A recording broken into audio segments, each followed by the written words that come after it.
चीज़ी garlic bread और dip बनकर तैयार हो चुकी है। 4 जवे लिए हैं लहसुन के और इसे हमने बारीक बारीक ग्रेट कर लेना है। सब्ज धनिया पत्ता, 100 ग्राम यहाँ पर बटर लिया है, टूटी हुई लाल मिर्च 1/4 टीस्पून। अब इनको मिक्स कर लेंगे।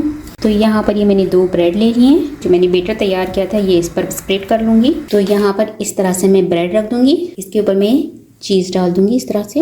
अब इसके ऊपर दूसरे ब्रेड को रखकर इस तरह से प्रेस कर लेंगे। अब जो मैंने गार्लिक बटर तैयार किया था वो इस पर स्प्रेड कर देंगे। एक साइड पर अच्छी तरह से सिक जाएगी तो इसको हम पलट देंगे। अब इसे कवर कर दूंगी और लो फ्लेम पर दूसरी साइड भी पकने दूंगी। तो बस ये तैयार हो चुका है, इसे निकाल लेंगे। तो अब मैं तैयार करूंगी चीज़ डिप। तो यहाँ पर बटर ले लूंगी 1 टेबल स्पून के करीब। अब इसमें मैं डाल दूंगी 1/2 कप दूध, 1 टीस्पून मिल्क पाउडर, मिक्स कर लेंगे। चुटकी भर कुटी हुई लाल मिर्च मिक्स कर लेंगे। मोज़रेला चीज़ 3 टेबल स्पून के करीब होगी। तो यहाँ पर हमारी चीज़ डिप भी रेडी हो चुकी है। तो यहाँ पर गार्लिक ब्रेड की कटिंग कर लेंगे। तो बहुत ही क्रिस्पी सा और मज़ेदार सा हमारा डोमिनो स्टाइल चीज़ी गार्लिक ब्रेड और डिप बनकर तैयार हो चुकी है।